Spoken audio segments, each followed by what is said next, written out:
Hi everyone, welcome to our third seminar in the Health Terminology and Interoperability Standards seminar series. And today I'm joined by a good friend of mine, Dr. David Hay.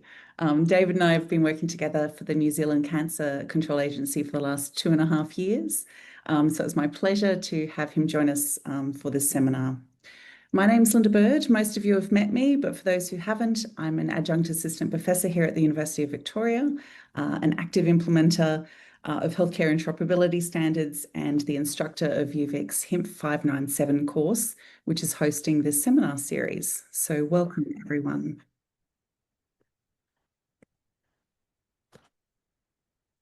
Before we get started, we will begin with our territory acknowledgement. We would like to acknowledge and respect the Lekwungen, Songhees, Kosepsum, Esquimalt peoples on whose territory the university stands, and the Lekwungen and Wasanich peoples whose historic relationships with the land continue to this day. So, as I said, today is the third seminar in the series, and the topic for today is HL7 structured data capture. But first, let's have a quick look at the rest of the seminar series. So next week, please remember that Tuesday is Canada Day. So the seminar will be held on Thursday, July the 3rd. This one will be on nursing data standards in Canada with Lynn Nagel and Peggy White. And then finally, on July the 8th, Debbie Pinter, Debbie Onus, and Laurelie Lawson will be presenting on building a better health record at Alberta Health Services. So please feel free to join us for those as well. And all these sessions will be recorded and shared on the school's website. And if you're interested in learning more about health terminology and interoperability standards, please remember that applications for this year's September intake for the Health Terminology and Interoperability Standards Certificate closes on July the 1st. This is a 1-year part-time program with 4 graduate level courses, including this one, which are done through weekly online evening classes plus a virtual workshop. To find out more, you can scan the QR code or go to uvic.ca/HIMF and click on certificates. And so today I'm delighted to introduce to you Dr. David Hay. David graduated from medical school in 1981 and spent a number of years as a primary care clinician. He's always had an interest in technology and in his spare time developed a computer system to manage his practice. Leaving medical practice in the 1990s to focus on his computer business, he worked with the local laboratory to transfer lab results directly from the lab to the practice software, one of the first to do so. This in turn led to an involvement with HL7 International and the local HL7 affiliate. As part of this work, he was an active member of the team developing the fire standard and the community around it. He became involved in the education side of the work, giving many presentations and maintaining a blog to cover fire features. He also developed and continues to maintain the ClinFire application suite, which many of you may have used in one of your previous assignments for the students. David served as a co-chair of the fire management group for almost a decade, and in 2018 he made HL7 Fellow. He was made HL7 Fellow in recognition of his involvement with fire. Currently, he works on the New Zealand CanShare project as the fire lead and toolsmith, where he maintains the model-based questionnaire designer. So with that, I will pass you over to David for his introduction to HL7 structured data capture. Thank you so much for being here today, David. Over to you. No worries. Thanks for coming along. Actually, when I was growing up, I actually really wanted to be a mad scientist. So I think I've actually at least partially achieved that. Now, I do need to figure out, Linda, I need the screen share option. Yes, you are sharing your screen. Oh, okay. So are you seeing structured data capture now? Yes, we are. It's all good. Brilliant. Okay, well, we'll get on to it. Okay, so thanks for coming along, guys. Obviously, I've got a presentation and some demonstrations to give. But look, if you've got any questions or if anything comes up while I'm talking, please feel free just to interrupt and ask a question. I'm very happy to answer stuff as we go. And in fact, in some ways, I prefer not to have to talk for the entire time. So again, feel free. So this talk, as Linda has said, is about the structured data capture implementation guide. Now we go to here, right? Linda's kind of spoken to this, so I won't go through it in any kind of detail. Just to call out a couple of things.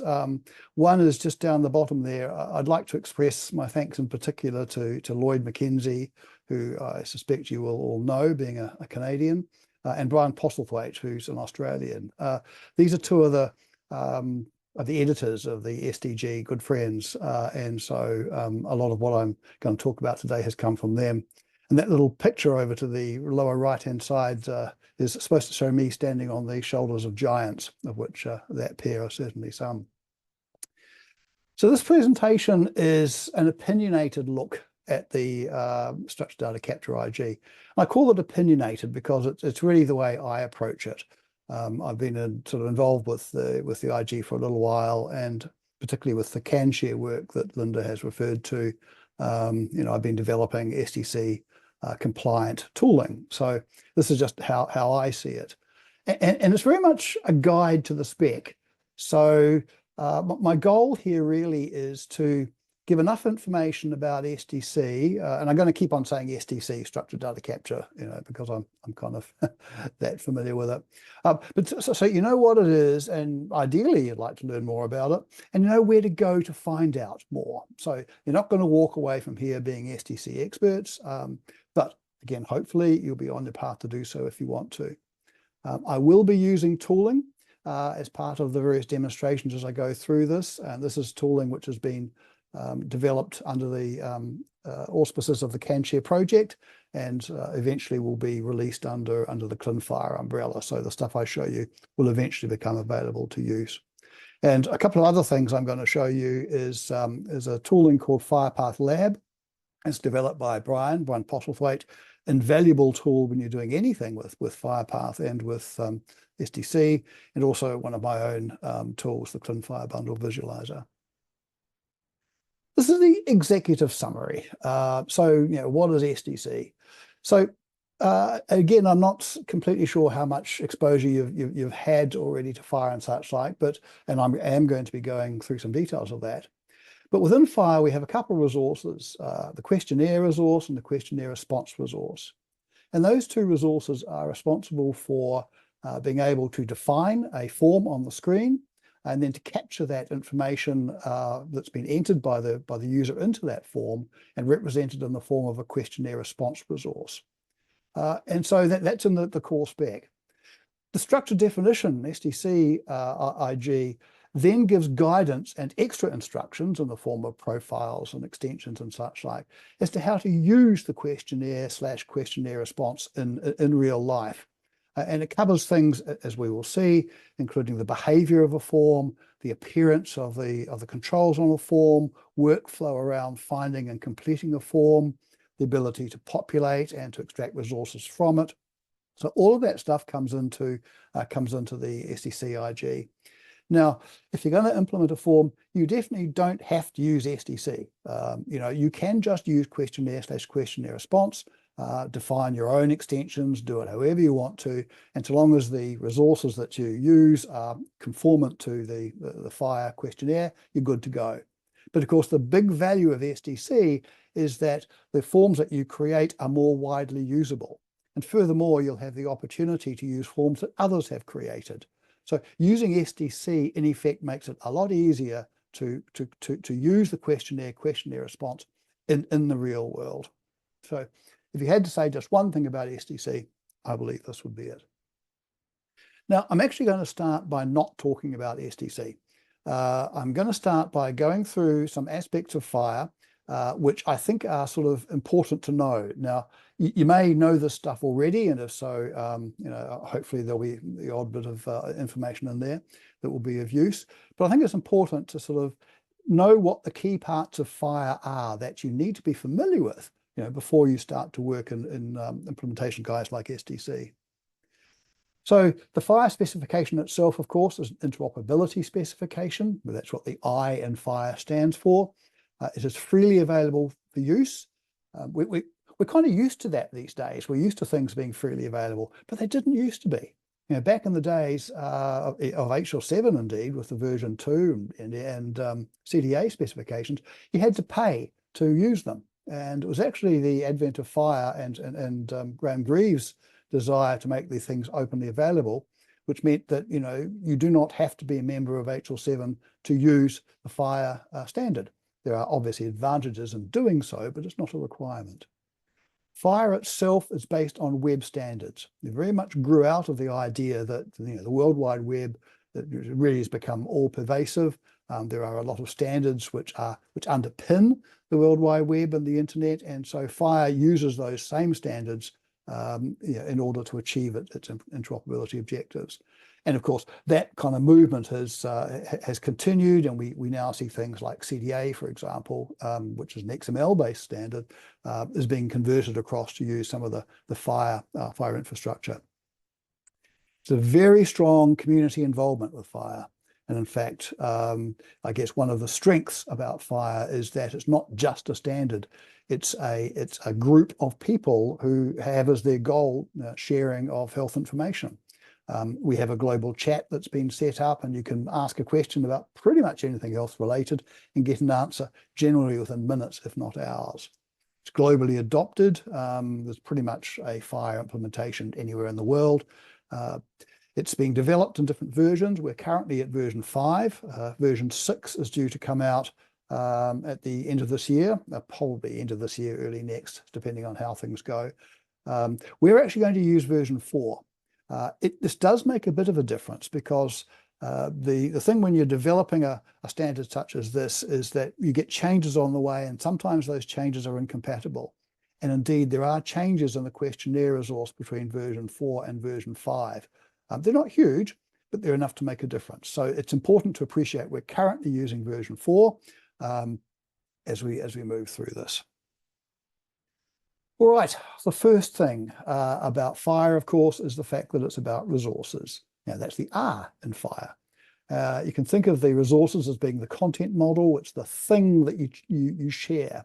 And it doesn't really matter how you're doing your sharing, whether you're doing it as part of a document, whether you're sending a message around, whether you're making an API query. It's the exact same resource structures which you are sharing. And the resource itself is like a little tree containing elements. I think of a resource in many cases as a Lego block, hence the picture there. So they're the basic building blocks upon which you build other stuff. A resource itself is constructed of elements, and those elements each have a particular data type, which refers to the kind of information that element can contain. They are simple, like a string or an integer or a date, or they're more complex, like a human name or a codable concept, where a single data type has within it subcomponents for particular purposes. And resources can be what we call profiled. I'll touch on this a little bit further, but that's where you take a particular resource and you adapt it to meet your particular use case. And I'll just throw in there FHIR shorthand, FSH, as an enabler if you're going down this line.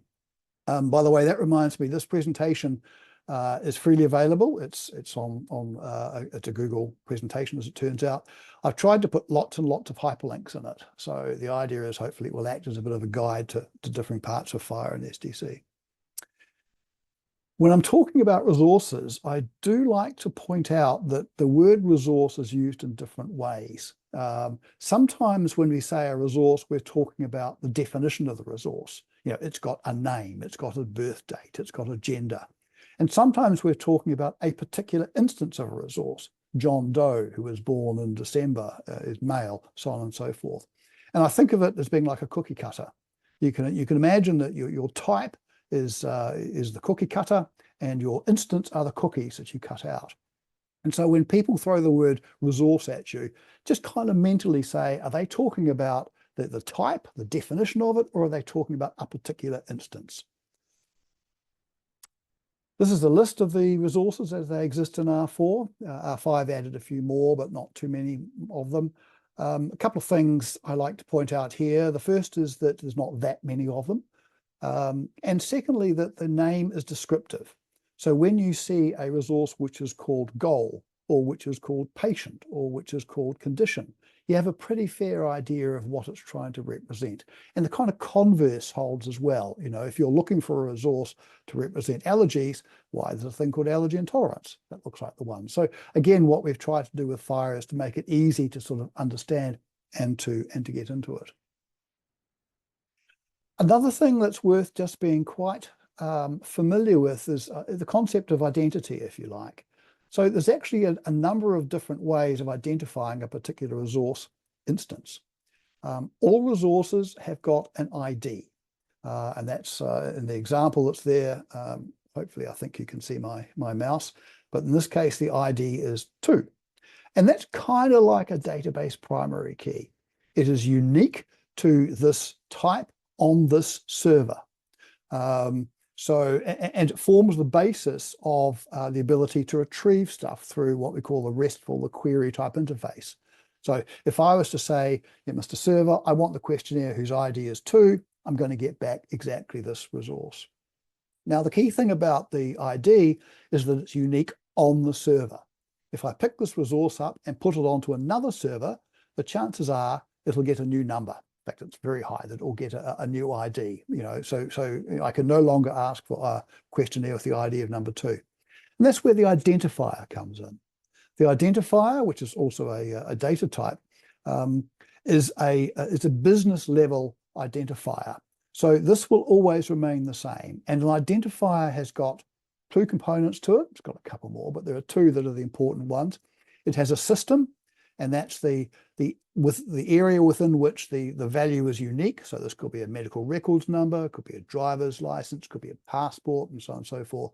And then you have the value. And so the value is what is unique within the system. So my passport number is going to be unique within the whole set of New Zealand passports. My medical records number for a particular hospital will be unique to that hospital, and so forth.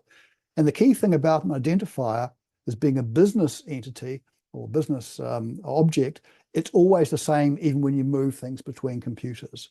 So if you're looking for a particular questionnaire, then if you know what the identifier is, then you can do the same query regardless of what server that you're on. So that's the identifier. And then the third identity thing is this thing called the URL. And the URL we call it a canonical URL. So it can resolve. It's very much like a web page if you take a look at it down through there. Again, like an identifier, it's a business level thing. It doesn't change when you move it around. Not everything has got a URL. Generally, what we call the conformance and the terminology resources do have URLs. And they are generally the most common way to identify a particular instance of, say, a value set or a questionnaire, if you want to. And you can do things like you can put version and such like in the URL as well. I mentioned data types. So this is the set of data types. I'm not going to go into this in any kind of detail, but just to point out that there are a number of different types of data type. The primitive ones up on that top left-hand side there, they're the ones that just have a value. You know, we have a date time, we have a date, we have a string somewhere there, have a string. And then we have these general purpose ones. And these are the ones that have sub-elements. And so you have something like an address. An address has within it, an address line. Human name has got a first name, last name, and so on and so forth. So those are the data types. As I've said, the resources themselves, the elements within the resource will have a data type. They can have more than one data type, as it turns out. But this is the set of data types you can use. This is really, I guess, one of the key parts I really like to talk about with fire is this concept of references, or drawing a graph of references, of resources. So by itself, a particular resource is sort of kind of useful, but it's not all that useful. If you just have a specimen or you just have a procedure, you're not getting across the information that you want. If you want to describe a clinical or administrative scenario, you almost always need more than one resource, and you need to say how the resources sort of connect to each other. And that connection is what we call the references. And so a reference goes from one resource to another resource, and they are both directional and they are named. So in the example that I've got there, And incidentally, this is an example that we're going to build later on in this talk. The specimen has got as its subject the patient, whereas the service request has got as its specimen a specimen. And so you can see how you need the references between these to be able to give that bigger picture of things. Now, you can add new references if you want to. That's actually kind of uncommon. Mostly we've got most of the references right. But as I say, you can add others if you wish to. And most importantly, you can profile these as well. So you can say in your implementation guide that although you can have this particular set of references, for my purpose, I'm going to take one of them out and make it invalid. Terminology, a key part of interoperability. So FHIR itself is not, and that gets a thumbs up from Linda. Linda and I also have this ongoing fun little discussion about which is more interesting and fun. Is it SNOMED or is it FHIR? It obviously is FHIR, but I've yet to convince Linda of that. And as I have the talking stick, I can carry on at this point. But terminology is a fundamental and critically important part of interoperability. It's your old sort of, apples, oranges kind of thing. If you don't know what, if you're trying to say something about something, you've got to have the same understanding of it. FHIR itself is not a terminology. It has links to a terminology such as SNOMED. And this picture here, which is pulled directly out of the specification, shows the relationship between some of the key elements of or some of the key resources from a terminology perspective. And in particular, there are two which are really important to have your brain around. The first is the concept of the value set, and the second is the code system. Now, the code system is the thing which defines the concept. Sometimes it's defined within FHIR. Sometimes this is just it just sort of is your pointer to it. So, for example, if this is SNOMED, then SNOMED is defining what a concept actually means. It's the source of truth for that concept. The value set is a selector of concepts. So a value set contains one or more concepts. It's unusual to have a value set with just one concept in it, but theoretically possible. So it contains a set of concepts from potentially different code systems. It's quite legitimate to have a value set which has got concepts from both SNOMED and from LOINC, for example. Again, not enormously common, but it certainly is feasible. FHIR has got three data types which then refer to a concept, and they are the code, the coding, and the codable concept. And of those data types, the codable concept is one that's the most commonly used. The code generally refers to a concept defined by the specification. The coding is the one that brings in the connection to the code system. So coding data type identifies the system and the code, again, amongst other things as well that you're talking about. And then the codable concept then combines different codings into a particular element. And again, what's important to note here is that your instance here, let's take the patient's gender, for example. Your instance refers to a code system, to a concept. It does not refer to the value set. And that's a critical part of how the terminology works inside of FHIR. So the fact that the value set is the selector, the code system is the actual concept that we're talking about. Profiling is the act of adapting resources and the other parts of the specification, as it turns out, to a specific use case. And it's computable.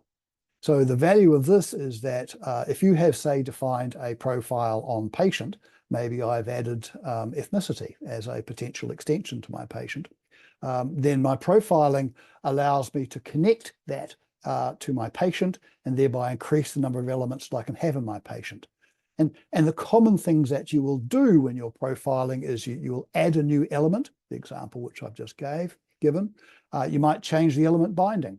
So, for example, you might take a condition resource, and the condition resource has got a code element, and that code element points to the terminology. It's a codable concept data type to say this is asthma or this is diabetes, whatever it happens to be.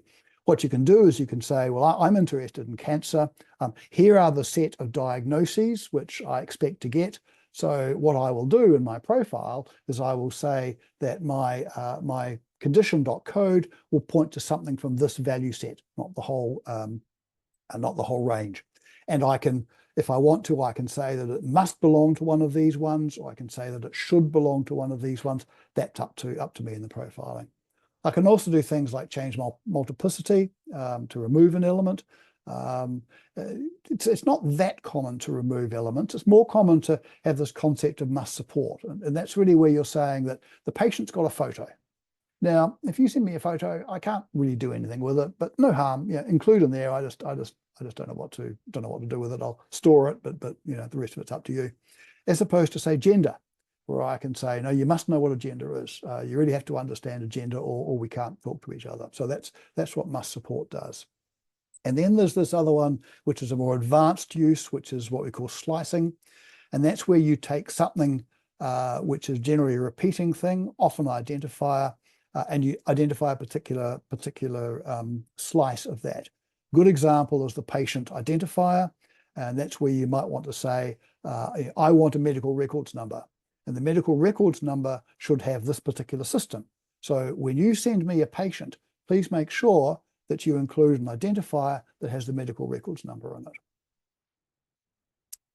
Extensions. Extensions are key to what we do. They are extraordinarily important in SDC. And in fact, most implementation guides will have extensions.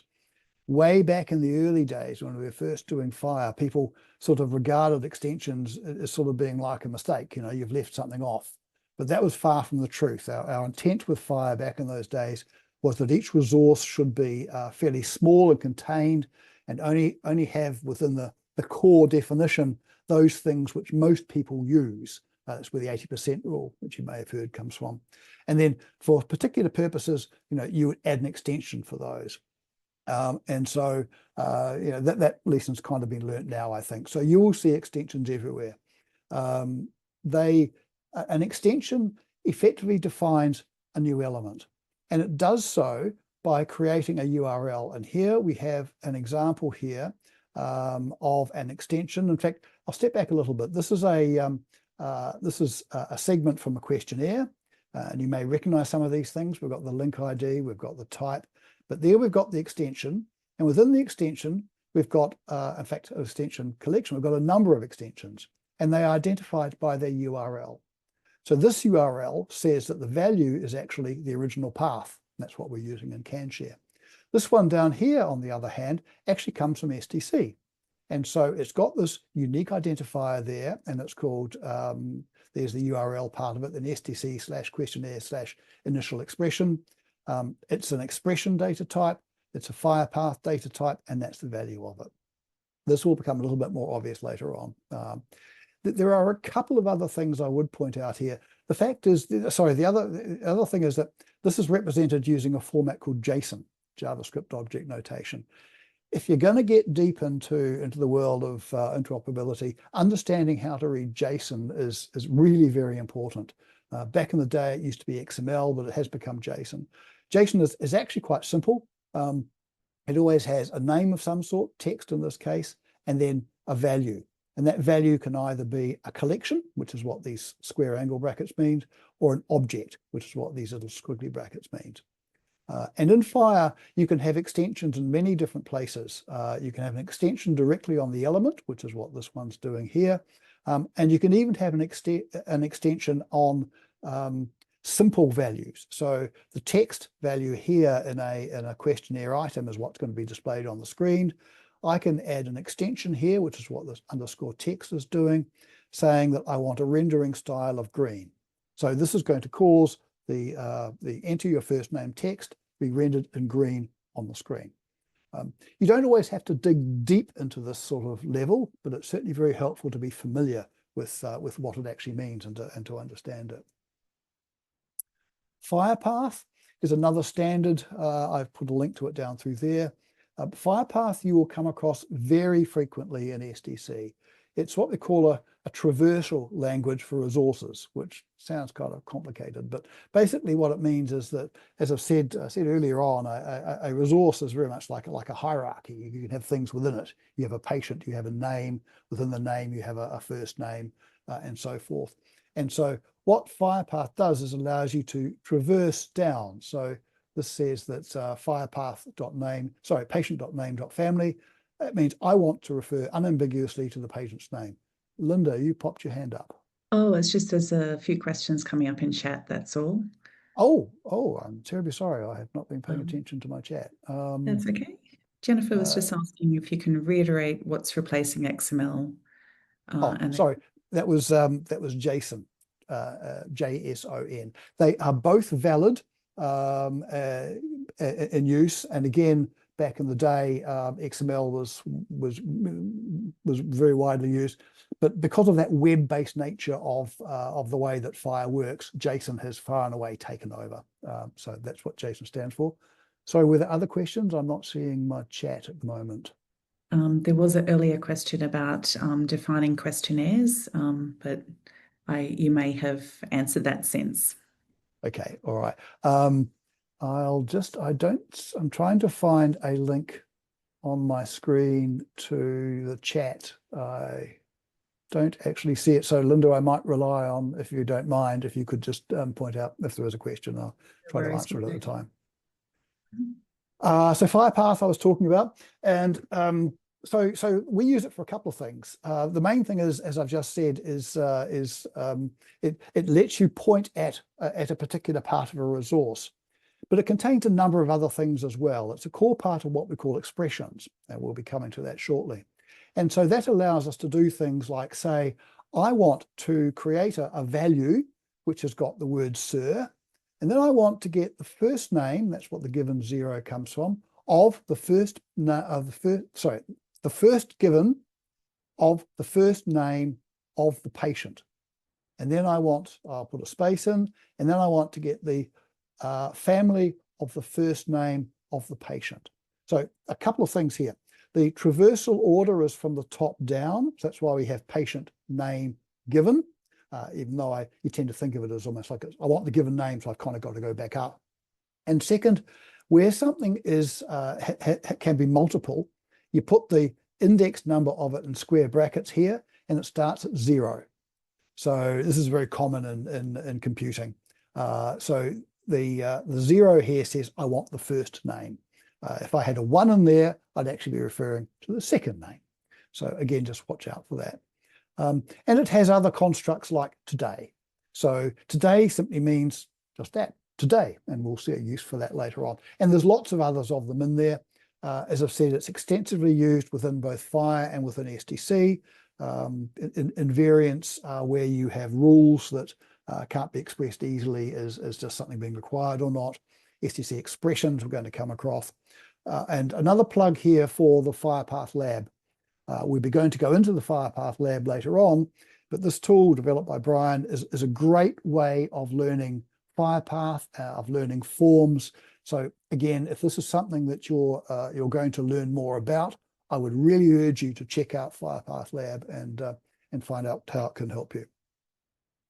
Expressions I sort of touched on just a bit before. Expressions are things they can use FirePath, but an expression returns a value. Now, an expression can have a number of different what we call languages. FirePath is one, and that's the example that we've just seen before. Another one is what we call Xfire query. Now, Xfire query is a way of being able to make a query and fill in the bits that we need from the query. We will see this when we start to talk about population of an STC form. So the Xfire query here, if we look at the example down through here, what I'm saying is I want observations. And I want observations where the code is equal to this code. I forget what it is, I think it's weight, but whatever it is, it's whatever this code. And by the way, I'll just draw your attention here. Notice we've got the system here, LOINC. We've got a vertical bar, and then there's the code there. If this had been a SNOMED code, then we'd have the URL for SNOMED and the SNOMED term there. Okay, so on observations of that code, and where the date is greater than today minus 7 days, in other words, a week old. And I want the subject of the observation to be the ID of my current patient. Again, I'll explain current patient in just a second. But what this is effectively allows me to do in my form is say, get me all of the weights for the last week, and then do something with them. And we'll talk about what that something could be. So the Xfire query is a very powerful way of being able to get data from a Fire server based on the standard Fire queries. And then CQL is another language you can use in expressions. CQL is a superset of Xfire query, and it deals, as you might expect from the name, with pulling complex clinical data out. It's a large topic in and of itself. So again, if that's of interest to you, there's a lot of resource on the web about it. Exchange paradigms, just different ways of sharing data. I won't go into this a lot. We define 5 different ways of sharing stuff. And remember, they are always resources that we're sharing. So the RESTful way is kind of make a query, give me the patient who has the name with Jones, like the web, the way the web works, make a request, get response back. Documents are where you want to summarize something like a discharge summary or a referral letter or something like that. CDA is a kind of document. Messages, HL7 version 2 are messages where you want to send something from one thing to another. Very common use inside of a hospital is the administration system will send a message to the radiology system to say, I have this patient with these details. You might get a request for a radiology coming up. Services allow us to, which is also called operations, allow us to embed complex logic behind a simple interface. Very, very powerful concept, this one. So $lookup, for example, lets you look up the details of a concept. Expand is one that will expand a value set. Populate is something which lets me take a questionnaire response and pre-populate it with data. So you'll find operations being used quite extensively. And as I've said, the way to think of them is it's an easy interface for the client. The work is done by the server. And that's very much a philosophy for Fire, is to put the complexity onto the server to make it as easy as possible for the client.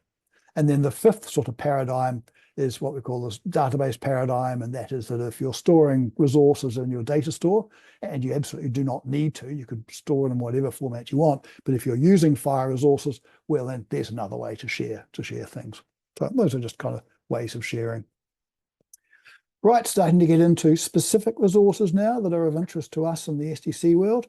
So here is the questionnaire resource. This is what we call a UML type representation of it. There are a number of different representations for these things. UML is quite handy for this sort of thing. And a questionnaire broadly has got 2 parts to it. It's got the metadata part to it, and then it's got the content or the items. And so this shows here the metadata over here, and you'll see we've got the URL, the identifier, version, there's a name for it, title, so on and so forth. So this is the metadata. URL, critically important. Almost all questionnaires will have a URL. And the reason for that is that that's the mechanism by which the questionnaire response refers back to the questionnaire, which we'll talk about in just a second. And then over here we have the content, we have the items, and an item has got its own little identifier, what we call the link ID. And the link ID is unique within the questionnaire, only within the questionnaire. So it's often a number. 1, 2, 3, 4 is quite legitimate because, as I say, it's only unique within the questionnaire. Then it's got things like the definition. It's got the text to display. It's got the type of the element that you want to capture the data and so forth. And then there are other things to find within the spec. Enable when lets you turn items on or off. Answer option gives a set of possible values for someone to select from. Initial allows you to say, well, start out by setting the gender to female and change it to male if you want to, kind of thing. And then most importantly is this sort of benign little loop here is items nest. So you can have an item inside an item inside an item inside an item, like a tree. And it's a rare questionnaire that won't have at least 2 or 3 levels of items within it. And so, as I've said, it's very much like a tree.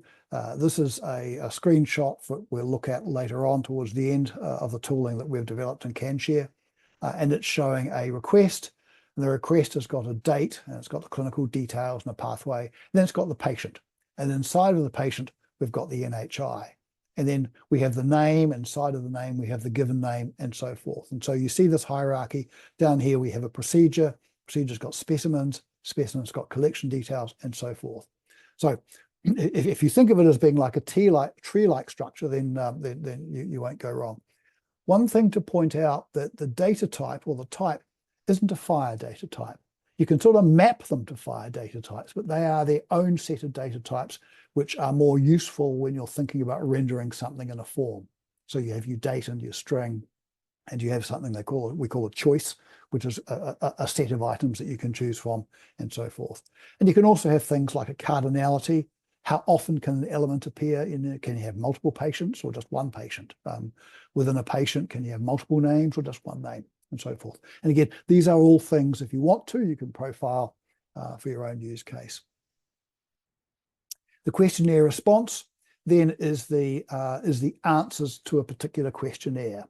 So the way to think of it is to say that you have your questionnaire, which is like a template. The questionnaire lays out the questions on the page and has instructions about how to render them, how to when to select them, how many of them you can have, whether they're hidden, all of that sort of stuff.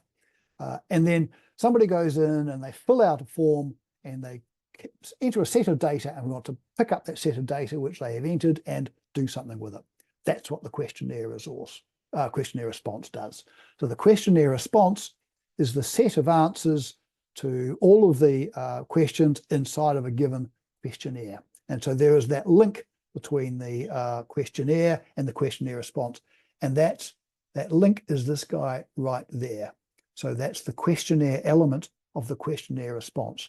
And that is the canonical URL of the questionnaire, which is why I said that the questionnaire URL is actually an important thing. And again, it has a structure fairly similar to the questionnaire. And in fact, actually, the structure is identical to the questionnaire, except that it's, it only really has the answers. It only has the items that you've entered and the answers against those items. And there's that link to the questionnaire over there.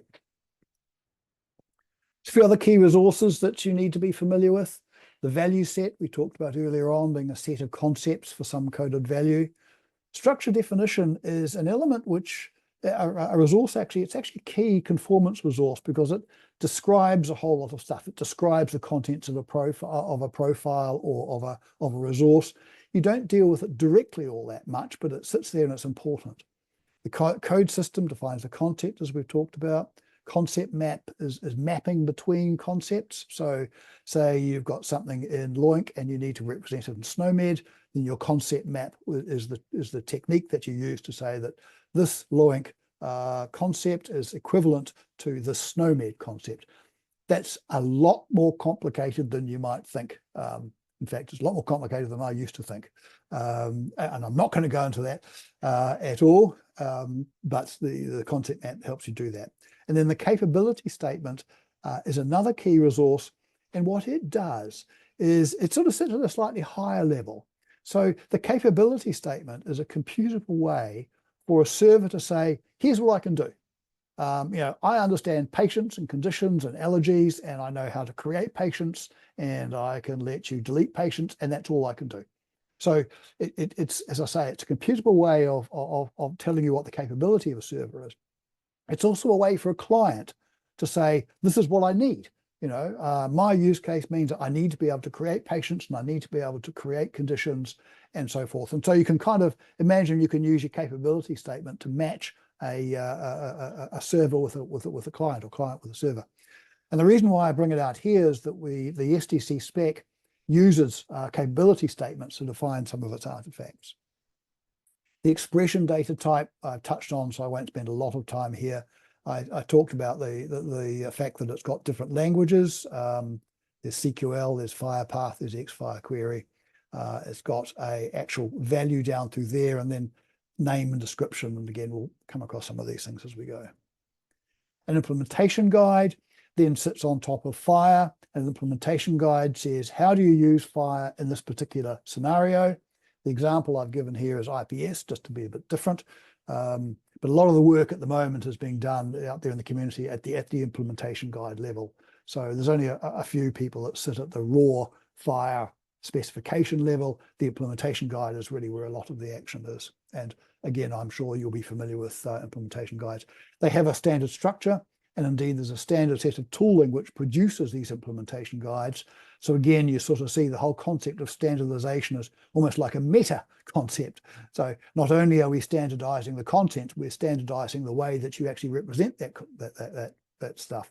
And that makes it obviously a lot easier to understand implementation guides because they have a common layout and a common structure. Right, well, that's enough about just plain fire. Time to talk about SDC. So I put a couple of links there for your use later on. The Zulip chat. I assume you'll be familiar with the Fire chat. It's the place to go if you want to ask any questions about Fire. And as I've said, the community is there. There's also a link to the SDC implementation guide itself directly. I guess the first question is why? Why do we have SDC? What's it do? And the answer to that is that really that forms are ubiquitous. Within healthcare, there's forms all over the place. We have forms for admissions, we have assessments, we have surgical checklists, we've got all sorts of stuff. And so is a need, it'd be kind of nice, wouldn't it? That if you had an examination form that you could use the same sort of examination form across different clinical uses or on different devices. So you might have one that's on a mobile device, something which is on a web page, and so on and so forth. So we'd like to be able to sort of both control what the form looks like and then to capture the data that you've entered in some kind of standardized way. And if we've created a definition of a form, a template, wouldn't it be nice to reuse that? Wouldn't it be nice just to pick that up and use it somewhere else instead of having to sort of reinvent the wheel and do it all again, potentially slightly differently? And so what you see is a very common pattern which SDC facilitates, and that is the ability to have the form or the template to capture the data in the first place, and then to have a resource, the questionnaire response, which takes the information you've entered and stores it in a place so that you can easily have a look at it when you want to. And then finally, the ability to pull resources out of that questionnaire response. And I'll have a lot more to say about that in just a second. So that's why SDC came about, was to try and standardize or to bring together the global knowledge, if you like, of how to actually do these things. So SDC then is an implementation guide for using questionnaires to create and use forms. It defines things like workflow, how do you find a form, how do you fill it in. It describes interactivity. So how does the form change? If you have a particular item, maybe it changes the possible set of values for another item. Maybe a particular value turns on or hides or shows an element, and so forth. So that interactivity. There are different types of forms that we'll look at in a second: normal, modular, adaptive, and derived. Rendering enhancements, so the ability to show something in a table, or to hide or show a whole segment of a form, or to change colors, or to pop up help. It describes population mechanisms, because of course a key thing about forms is, isn't it a pain when you have to fill in the same information over and over and over and over and over again, even though that information actually exists somewhere in some server. So SDC describes the ways within which you can take any existing data, pre-populate the form so that the user doesn't have to do it again. And then finally, it describes ways to pull resources out of that. And we'll talk about why we might want to do that in just a second. There's a list within the specification, or rather within the Confluence site, of current implementations. I've got a link right there if you want to go and take a look at it. There's a fair number in there. All right, so let's go and take a look at the guide. Now, I should be able to do that. And hopefully you are now seeing the SDC implementation guide. Yes, perfect, David. Excellent, thanks, Linda. So as I said before, all implementation guides share a common structure. At the top here, you'll have the name of the guide and you'll have its version. This is the version 4 ballot. Then you have a menu bar across the top. The contents of that menu bar can change, although there are certain things that most implementation guides will actually do. You always have a home page here, which is this guy. and then you have various options. You almost always have the support link. And so this front page here talks about what the purpose of the implementation guide is. Why have you actually got it? So, here's this business about paper forms existing all over healthcare. Here we have the scope of what it's trying to do.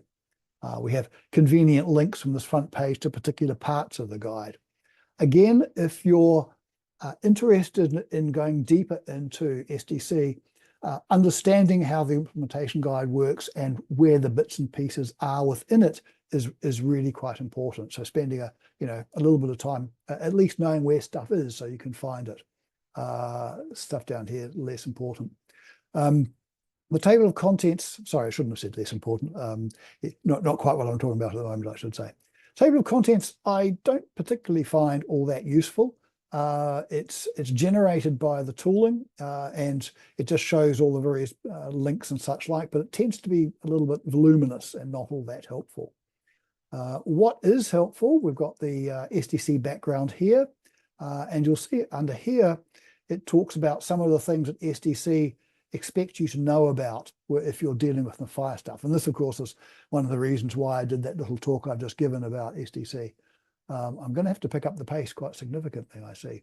And then over here under SDC specification is the key parts of it, using expressions. Here is your workflow stuff, how to find a questionnaire. There's your stuff on rendering. We're going to go through all of this in a bit more detail. So there's a very strong link between the presentation and what's in the guide. So this is where you'd find it. And then over under support here, you have links to other specifications. There's another link to that to the implementations and downloads. You can download all the contents of the implementation guide if you wish. All right, so I'm going to let's go back to here. So SDC defines a number of roles. In other words, a number of roles that can a system, remember this is a system role, can perform. So we think about the form designer, something that actually creates a form, and that's what we've done in the CanShare project, for example, is we have a form designer. Oops. The form filler is the thing that actually that shows the user interface and allows you to enter the data. Form manager is a place to store forms. Response manager is used to help store forms as you are creating them. Form receiver and the form archiver are where you send a completed form for processing or where you put one for saving. And again, as I said before, they're defined by capability statements. So if you need to, you are able to look at the highly detailed parts of what these roles are. I was going to show you this, but I think in the interest of time, I'll move on fairly quickly.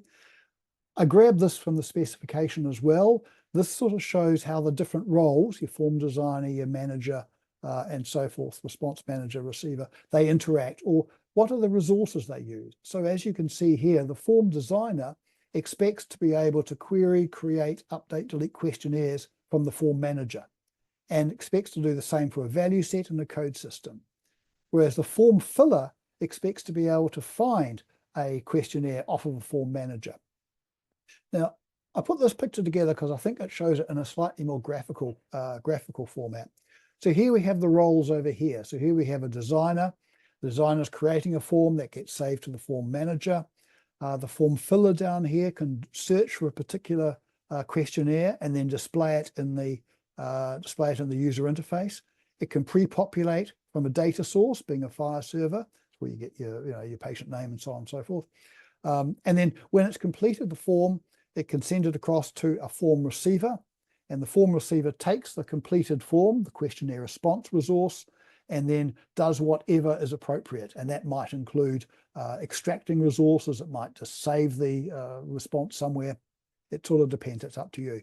These things in green aren't actually defined in the SDC specification itself, but they are important parts of the whole picture.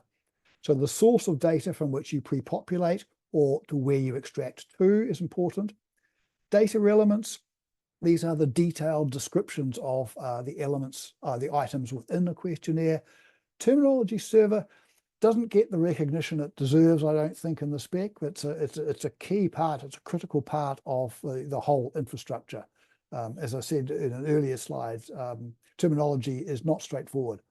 Having a terminology server makes your life an awful lot easier. And then finally, a task manager, because SEC does describe how, you might have a task which is partially filled out by one person, might be completed by another, and so forth. And you might want to have a task to assign a form to someone. So, a clinician says to a patient, please complete this form. You might create a task to do that, and then you can use the task to track that the form's been completed. So those are those things there. There are a number of different types of forms defined in the specification, what I call standard forms, modular, derived, and adaptive. And again, under the hood, these are all defined using profiles so that they are explicitly described. It's not just text. A standard form, which is the most common one, this is really where you have a questionnaire that's been created. You have the form filler down through here, which takes that questionnaire, uses it to show a form on the screen using the terminology server, and then emits a questionnaire response. So that's the standard, simple, straightforward way of using a questionnaire to generate a form. Then we have modular forms, and modular forms are used or are designed to handle the situation where you have common sets of questions that you commonly ask. Patient demographics, previous medications, any allergies, current medication list. So wouldn't it be nice if you had like a little sub form which just collected each of those, and then when you wanted a bigger form, you just picked the ones you wanted and assembled your big questionnaire. And that's what modular forms do.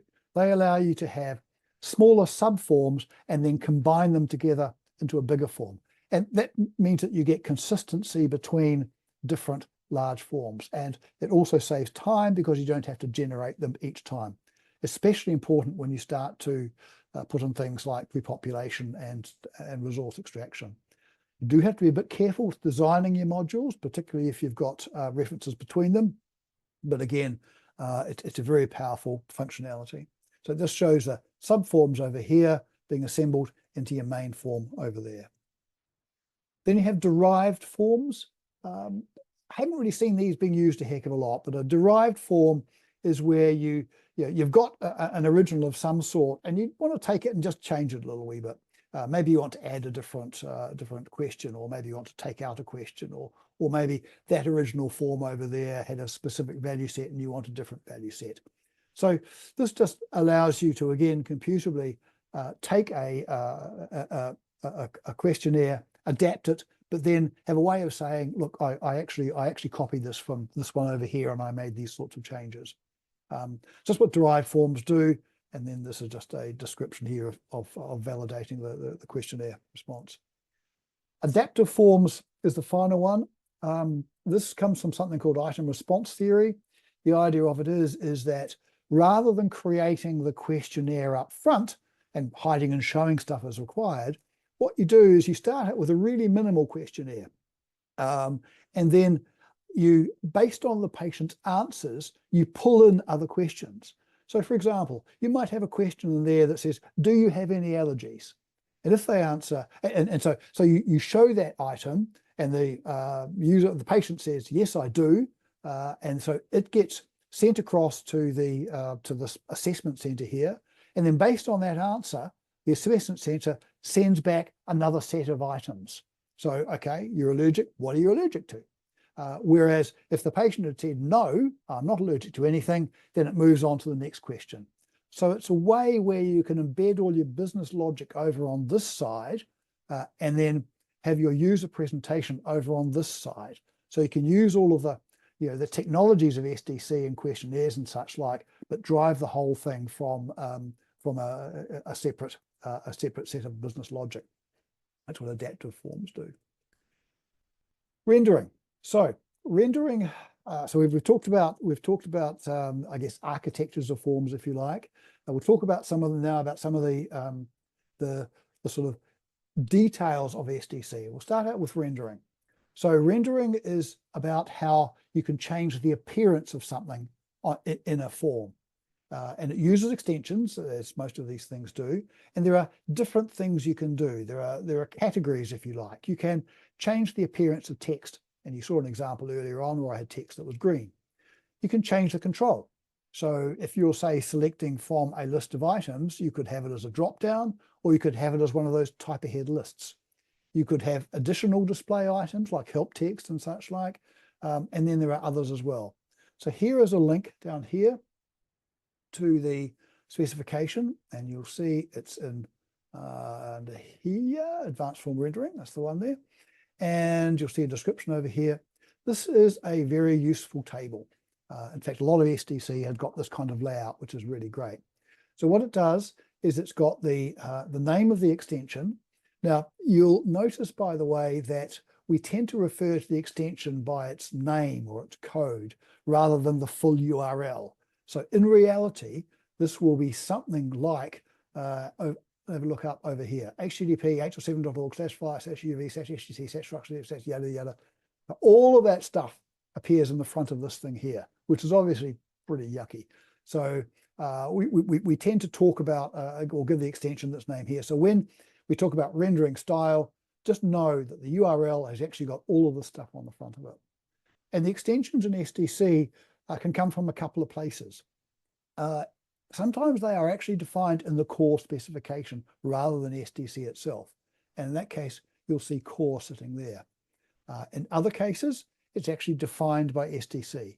Now, in terms of using SDC, it doesn't really matter where they actually come from, but it is sort of helpful to know because it sometimes makes it easier to find the full definition of what an extension actually is. Although just clicking on it here, if I click on style, it will take me straight to the definition.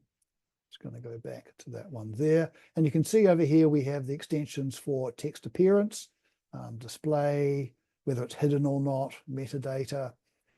In some cases, it's not actually an extension, and it's included here for completeness. And this is a good example. So this is actually defined in the questionnaire, the core questionnaire itself. There is something called hidden, which allows you to hide a form. And so if we come down through here, we can see the item control. That's actually really quite a big one. That allows you to indicate the type of data entry used to it. It's a set of codes. And here they are. So here's where you can say that this is, how is the text supposed to be displayed? If it's a question, how does incomplete work? Is it a drop down? Is it a text box? Is it a lookup and so forth? So they are all found in there. So that's rendering. So that's how something looks on a page. There are a number of renderers around. In fact, there's quite a few of them. These are some of the ones that I am personally familiar with. The Cyro renderer, which is produced by Cyro in Australia. It's the one I've commonly used, and I'll be showing you this in a second. It's implemented in Firepath Lab, so we can go into Firepath Lab and take a look at it. It's got pretty good SDC support. No renderer's got full SDC support. Quite apart from anything else, SDC is very big, so it'd be very hard to do everything. And secondly, SDC is evolving all the time. The most recent ballot was in January of this year, so it changes quite frequently. Keeping up is quite a big job. But the Cyro renderer is one there. And again, LHC Forms is another one. That's based National Library of Medicine in the US. They have partial SDC support, not quite as much as Cyro does, but they've got some in there. But they also have an online form builder, which is quite commonly used. And so if you want to create a form with minimal sort of SDC type stuff, then that's actually quite a good option. And again, it's available in Firepath Lab. Aidbox is another company that's gone heads in on SDC. They have, this is a commercial provider, but they have quite an elegant set of functionality for SDC. They've actually got a seminar tomorrow. So in the event that you are really inspired and you want to learn more about SDC, follow that link to get an invite and go and take a look at it tomorrow. As I say, it's in a fair bit of depth, but they're worth taking a look at. All right, so that's the rendering we've talked about. We've talked about examples of renderers. And when I say renderer, I probably should say form filler because that's the role that the renderers are completing. Then we have behavior. So we've got a form on the screen. How does it behave? How does it change in response to user entry? And there are a number, again, of different categories of behavior which SDC defines. Value constraints, in other words, a string could only be a certain length, for example. Choice restrictions, where you have a given set of values. Patient's gender can only be one of 4 particular options. Calculations, say BMI or such like. So the users entered the height and the weight, and we can calculate and work out the BMI. And then there are others, enhanced conditionals, where you can hide or show something based on a fairly complex expression. Again, they are all described in the specification, which again is underneath here, there, advanced form rendering, and it follows the same layout. It has the extension. It's the extension itself, if it is an extension. This NA, sorry, I should have said the NA is actually max length is actually an element of the item. But here we have minimum length. These are all value constraints. Come down to choice restrictions. We have answer options, where you want to define a set of options. That's again directly in the questionnaire. But here we have an expression. So this is where you can create a value set, but based on an expression. So if a user's entered some data, then you could have a different set of options. Required, read only, and they go on down. There's quite a few of them. Here are your calculations starting to come in. Variable is a key one. We'll talk about that one in a second. Initial expression is another one. Then there are other controls down through there. All right, so I'm not going to spend time on that. But again, you can go in and see it very clearly. Right.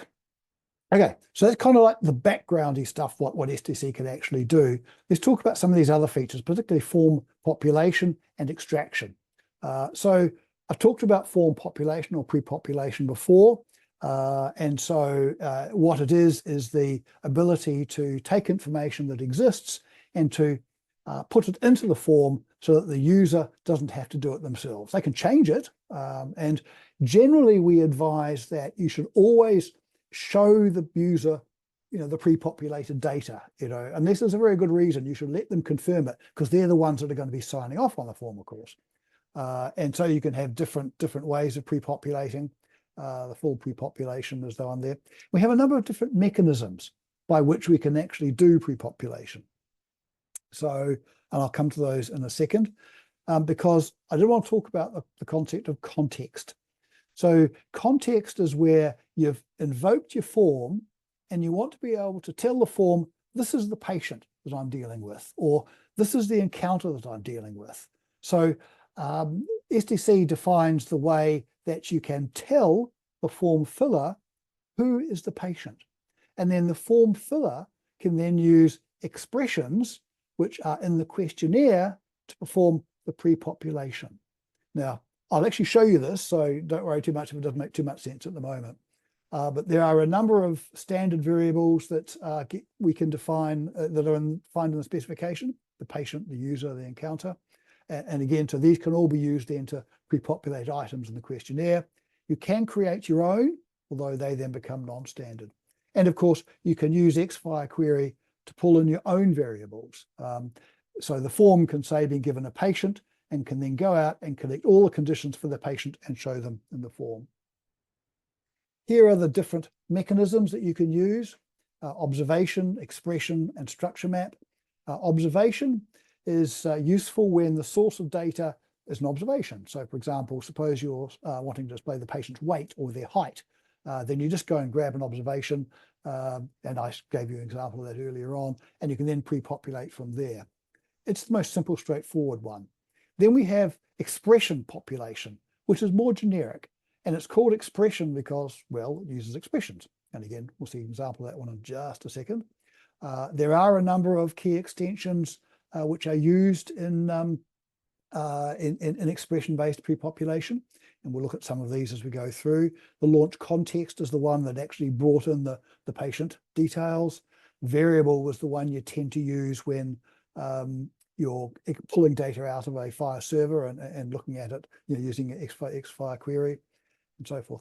Then structure map is the other way. It's sophisticated and complicated. It's not that well advanced at the moment. It has the potential to become quite useful, but it's fairly early on. So if you're doing pre-population, these are probably the two that you would focus on. I'm going to talk a little bit more about expression population. There's a link to it down through there. And that's using the expressions to provide a value. I've talked about these things before. I've talked about context, variables I've talked about. The thing with using your expressions, some of these things is that they can be invoked at different parts of the life cycle. So, for example, this initial expression here is invoked when the form is loaded, and it's loaded once and once only. So you tend to use something like that for bringing across a patient's name or their gender or their birth date or that sort of stuff, because that's not going to change. Then you have other expressions which change on the fly. An example of these are calculated expression and enable when expression. And a reminder, these all are the names for an extension. They all have the HTTP / yada, yada, yada in front of them. And so a calculated expression will be useful for that BMI. So you might on your page have the height and the weight, and then as soon as you've got the height and the weight, you can calculate the BMI and show it. So these expressions are sort of running in the background, almost like a computer language actually, and populating the page. There are, of course, caveats with their use. So as an example, you don't want to use both the initial element from an item and the initial expression, because it doesn't really kind of make sense. Which would you use? But you can see all those from the spec.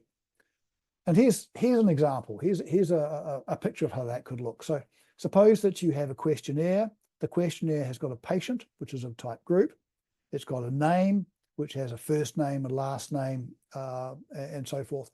And over here is we have an initial expression, which is an extension. And here we say that the name here is actually the patient.name. So the percent patient refers to the variable called patient. I'm saying I want the name of that. And then the first name is given, last name is family. There's your birth date down through there. And so that's each of these extensions would be applied to the individual item. And so when the page loads, and I'm using initial expression, then the tooling will go out and it will grab that information and pop it into the form. And then, so that is pre-population. Resource extraction, and that's when you want to generate other resources from the questionnaire response. And the reason why you do that is the questionnaire response is, as I said, a representation of the form itself.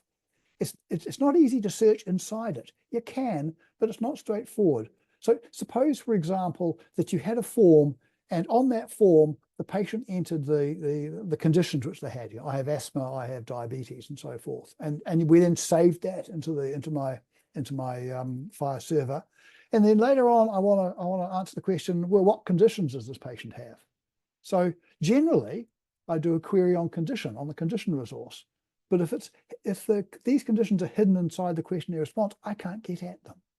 So therefore, if it's something that I want to share, it makes a lot more sense when I'm saving my questionnaire response to go in there and say, someone's going to be interested in knowing what that is. I'll pull it out and I'll save it as a separate resource. And then it's available for others to take a look at.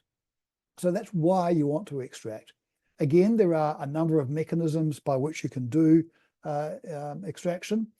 These are all on the page. The observation extraction, again, is a very simple one because most things are, or a lot of things are observations.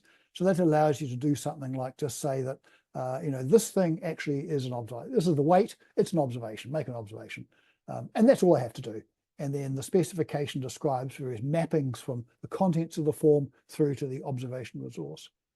Definition-based extraction is, again, a little bit more sophisticated as well. And that gives me a lot more atomic control over what goes where. So as we can see in a second, I can say that this particular item in my form goes to that particular element in the resource. Template allows me to create like a boilerplate, an example of the resource I want to get out of the end, and then put placeholders in there and say, well, fill in this element here from that one over there. And again, structure map is another one, is the fourth extraction mechanism. The definition extraction uses data from the structure definition resource, and we see it down through here. So here is where I'm saying in my in my my questionnaire, my item, that this particular thing, given name, should be defined to a resource which has that URL, i.e. it's the standard FHIR resource type. It's a patient. And then inside of that, it should go to the patient.name.given FHIR element. In other words, what I'm saying is that this item here captures the patient's given name. It's particularly useful when we're slicing, which is a little bit more advanced, so I won't go into that in any great detail. Here is an example of that, where we're wanting to extract stuff out from the questionnaire. So here we have the patient, the name. This is the same I showed you before, but down here you see how I've stated that the name should go to the patient.name, first name, patient.name.given, and so forth. And again, just a reminder, we actually put the full URL in here. So this is not just patient.name, it's actually HTTP file.org structure different / patient and so forth. So, but that's obviously a lot more readable to look at. References. When you're extracting data from the from a questionnaire, you'll often want to have multiple resources which can refer to each other. And that's not as straightforward as you might think. And technically, the way to do it is that you create in your form an ID for the target. You then have another resource called definition extract, which then takes that, states that this particular resource is of a particular type, and then you have another extension saying definition extract value, which is where you actually create the reference. And this hopefully gives a slightly better example of that. So here I have my questionnaire. I have a patient, I have a condition. The patient's got a first name and a last name. And what I want to do is I want to have a reference from my condition. That's this guy, and that's the wrong one. From my condition to my patient. And I do that by saying that the patient is going to have the ID of patient ID. I allocate ID up here at my questionnaire. Down here on my patient item here, I say I'm extracting a patient. I want to use that ID. And then down here on my condition, I say I am extracting a condition. Okay, that's good. And then down here, patient extract value is set the subject condition.subject.reference to that patient ID. That one, same as that one as defined there. So that's how we can use definition extraction to create those references. So putting it all together, we come up with a picture which looks like this. This is actually from the CanShare project. So we have our questionnaires sitting here. We have a form filler which takes those questionnaires, generates a form, and then pre-populates from here as we go. Then the form filler creates the questionnaire response, which gets emitted out through this end here. It goes to the extract engine, which can then put out FHIR profiles and those FHIR resources, sorry, and those FHIR resources can then be saved back into the FHIR server. And we have profiles over here which help the extract engine to know exactly where to put stuff. So I'm going to do a quick demonstration, and I'm really sorry I ran out of time. I didn't think I was going to be quite as slow on that first bit. So I'm going a bit faster than I'd hoped, but hopefully it all makes sense. The scenario that I'm going to show you is that of a histological request. So we've got separate participants. We've got a requester and a filler. So this is not all inside of one EHR. It's in different EHRs. So the requester is going to generate the request, which is going to create a bundle. That's going to go across to my order server, which is where the orders sit. My fulfiller, the lab, is going to pick up my request, going to generate a report, and that report is going to be extracted as a bundle of resources, which will go back to the laboratory information system and eventually back to the requester. So this is the overall process flow that I'm going to show you. The user interaction is here, generating the request, here, generating the form. I'm only going to show, in the interest of time, this part here. So with that in mind, let me go to the demonstration.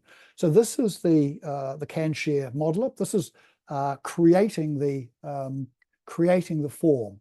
So we do this on a model, what we call a model based. So we have a patient, and the patient has got their name. There's a name information there. date of birth. You'll see that as we select each of these, we can indicate how it is to be extracted, where it is to go to, and how it is to be pre-populated down through there. And these are the examples that I showed you before. We can do it with extensions if we want. So we've got ethnicity here. So the ethnicity is going to be extracted out to a patient extension. That's the URL that I'm going to use. It's a codable concept data type. That's the value set there to use. I can actually take a look at that value set if I want to. That's making a call to the terminology server to pull down the value set, and so forth. And so we have, each of these models in our design here correspond to a particular FHIR resource. So that's your FHIR patient. There's a procedure, there's the service request, and so forth.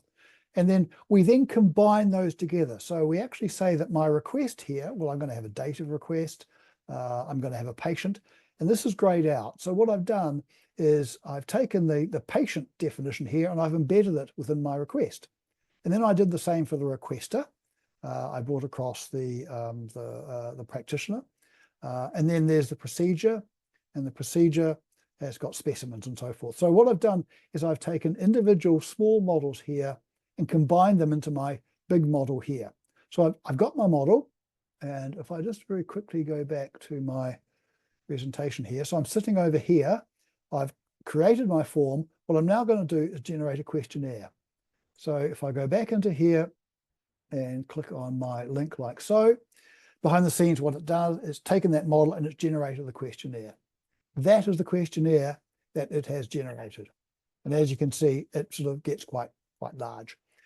This particular form here has got a number of ways for us to take a look at that form.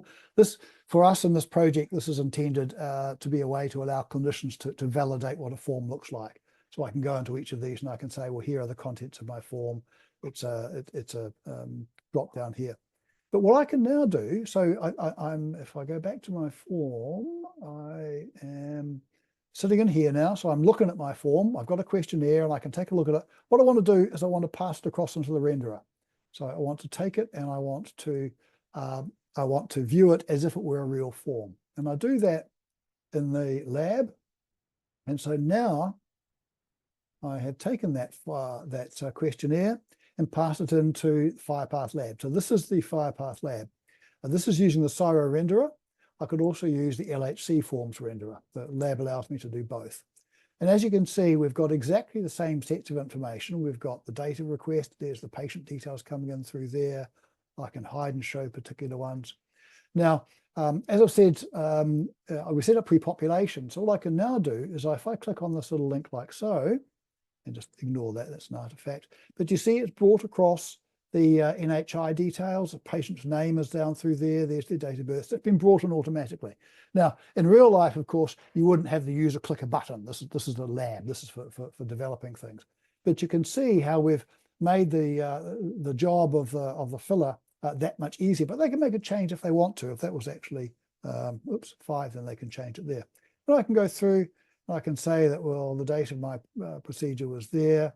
The specimen was a polyp by biopsy. Here's the polyp profiles come in. Notice how that popped up because I said it was a polyp. I can create a new one. This one's going to be a other tissue specimen. I can say that it's come from the orifice and so forth. So I go through and I complete my form. And I might want to do things like just hide stuff just so that I can see just the bits and pieces that I am interested in, like so. All of these hide, show stuff is the controls for this are embedded within the questionnaire. They were part of the design that I did. So what I'll now do is I will now invoke the extraction. So going back to where we are, we've come into FHIRPath Lab, we've done the pre-population here. What I'm now going to do is I'm now going to extract it. So if I go to here and click the extract button, then what we get is the extract. So what's happened is that the extract operation has been invoked and it's created this bundle of resources. And you can see it has created a service request, created a patient, it's created a practitioner, it's created a couple of specimens. If I wanted to look at that in a little bit more detail, I can make a copy of it, go into the bundle visualizer. So I'm now going to go into ClinFire and just take a look at that bundle. and that now shows me the extracted resource. So this is, I mean, this is now represents the polyp by biopsy. Was that one there? That one was a other specimen. There's the collection stuff coming in. You'll see how the extract engines put everything in the exact right place. And so these are now resources which I can take and save into a file server. So that's that. Again, I do apologize. I didn't actually time this correctly. I spent a little bit more time on the basic fire rather than on the STC stuff, so I had to rush it a little bit. But hopefully you found that useful. Very happy to answer any questions at all that you may have in the time that we have remaining. Thank you so much, David. And I think I've said this before, but I think questionnaires and STC for pre-populating dynamically changing and then extracting questionnaire data is kind of a game changer in terms of implementing FHIR, I think. So really important stuff and really worth understanding how that all works. Does anyone have any questions?